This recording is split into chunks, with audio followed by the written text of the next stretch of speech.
Hi everyone, in this video I want to go back to this table that I had done some time ago. This was actually almost 2 years ago, or at least 2 years ago, that I did this table. It was one of the first tables that I had done. The very first table that I did was on the word Nibiru, and that was a couple of years ago. I believe that was in February. And in hindsight, looking back at that table, which I just want to mention that Bible Code Wisdom, they've taken it off the internet apparently, so there's no way for me to go back and prove what was in that table. You would just have to look at my previous videos. The only way to pull up a table is by showing the previous videos that I've done on certain tables. I had a lot of tables that I never got a chance to share, and I can't even pull up those tables anymore because, like I said, they've taken Bible Code Wisdom off the internet. So this is the only way to share a table at this point. But I wanted to go back to this April wheat field table. What I was going to say about the Nibiru table is, in hindsight, it was coming up in Joshua 20, verse 7 and verse 8, which looks like 2017, 2018. So that was 2 years ago when I first found that table, but in hindsight, looking back at it, I realized that it was showing the years 2017, 2018, or at least that's what I believe those numbers represent. But going back to this table on the April wheat field, which I started to talk about a few videos back, but as I've explained before, looking back at this table, there's actually a lot more to it that I've come to understand since then, and I want to try to explain all these things. There's actually so much being described in this table, and it actually encompasses a lot of things that I've been wanting to talk about. For example, I've been wanting to talk about several videos that have to do with some of the things that Jonathan Kleck has been presenting. And what I want to point out is that almost everything, or there's so many things that he's exposed about Satan's kingdom, but what I've come to realize is that a lot of what he's exposing just confirms to me the things that I've been understanding about God's kingdom, because Satan copies everything. And so I wanted to explain a lot of things. For example, I wanted to explain what the true key of David is. Okay, and I just thought of something, and I just wanted to verify it because I thought I remembered hearing before that Jerusalem is built on 7 hills, and so I just wanted to confirm that. And so you can see that here, that Jerusalem was built on 7 hills, and then of course the Vatican was built on 7 hills, and the Bible talks about Mystery Babylon and the 7 hills. So a lot of people believe that represents the Vatican. It could also represent the 7 continents. I believe it's a world empire that it's talking about when it talks about Mystery Babylon. But the point that I want to make is that Satan copies everything that God does. So there's always a true and a false. So there's this false key of David that Jonathan Kleck has discovered over here that Satan is actually trying to mimic. He actually used the word mimic in one of his most recent videos, but that's basically what Satan does. He mimics everything that God does. And I want to talk a little bit more about honey and what all that represents. I've talked about it before in the past, but I have a lot more that I want to share about that. And I just want to show you something. Actually, when I watched this video, it was a couple of days ago, but I saved it on my computer. I didn't shut down my computer. I just put it to sleep so that I wouldn't lose these images where I paused it. But I don't know if anybody else can see this or notice this. He didn't mention anything about it in this video, but when you look at this image over here, which is St. Peter's throne, I don't know if anybody else can see this, but to me it looks like a face over here. It actually looks very similar to the Shroud of Turin, and I'll just show you a picture of the Shroud of Turin that's more of a 3. Usually when you look at the shroud, it's this frontal position, such as this image over here. But since they've realized that the image is actually 3D, they've been able to like rotate it a little bit so you can see more of like a 3/4 view. So to me this looks like a 3/4 view of a face. You can see the eyes here, the nose, the mouth over here, and then this part right here looks like a crown of thorns to me. And so I pulled up an image of Jesus with a crown of thorns, but this one is in the opposite direction. But I just wanted to pull it up so you could see what it would look like with a crown of thorns, because on the shroud you don't have the crown of thorns on there.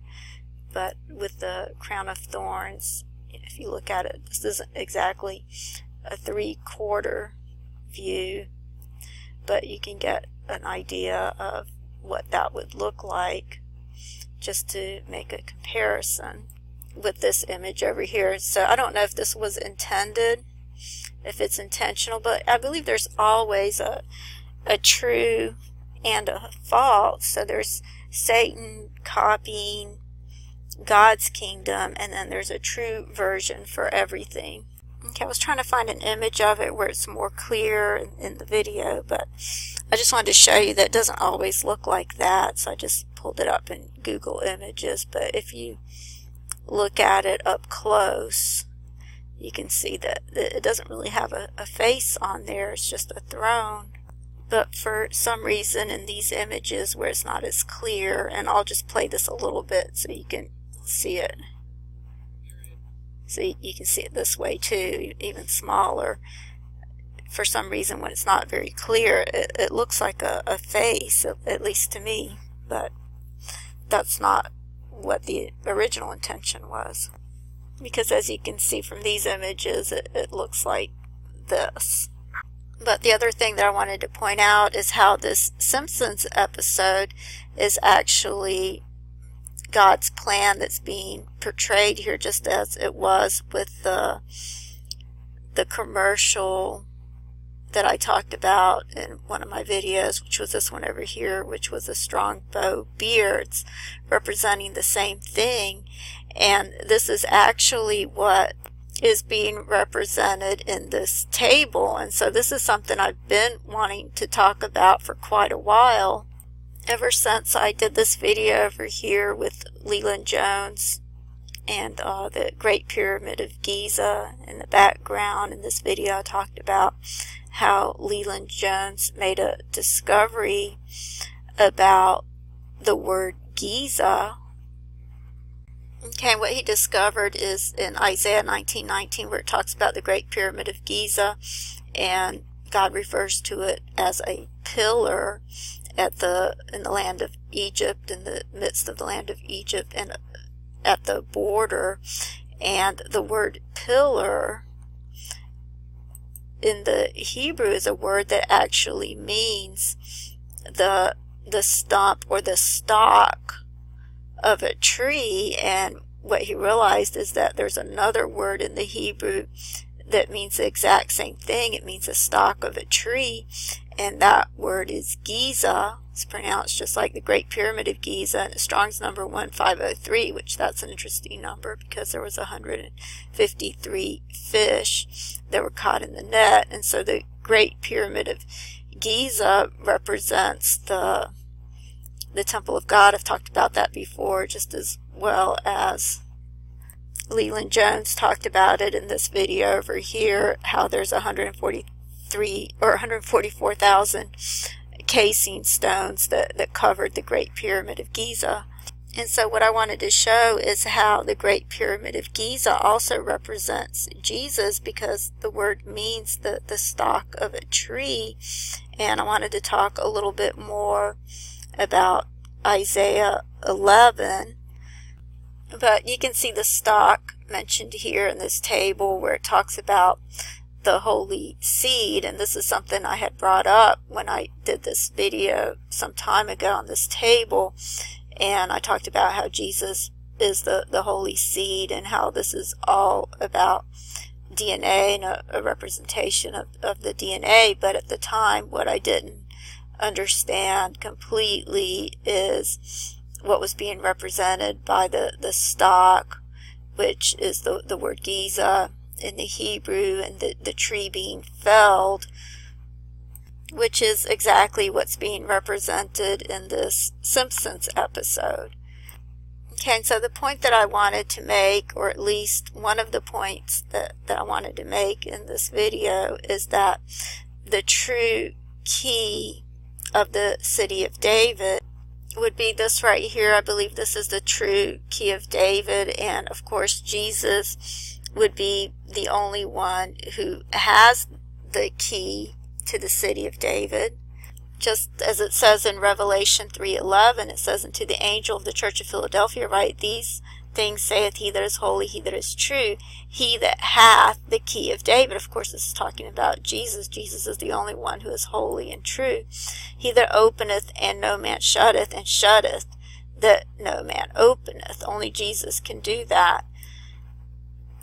And so Jesus is the one who has the key to the city of David, which is an earthly representation of the temple of God. And so I believe this is the rock that Jesus' church is built on, when Jesus said, "On this rock I will build my church." I believe this is the earthly representation of the temple of God.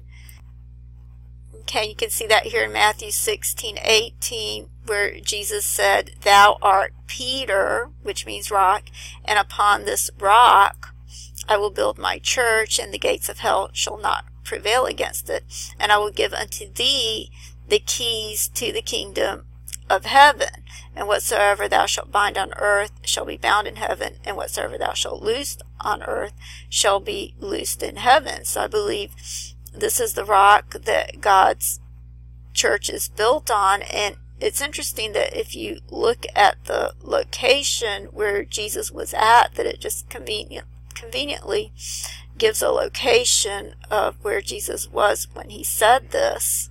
Okay, so it says over here that he was on the coasts of Caesarea Philippi. So if you put in coasts of Caesarea Philippi, it's interesting what the shoreline looks like of the coast over there.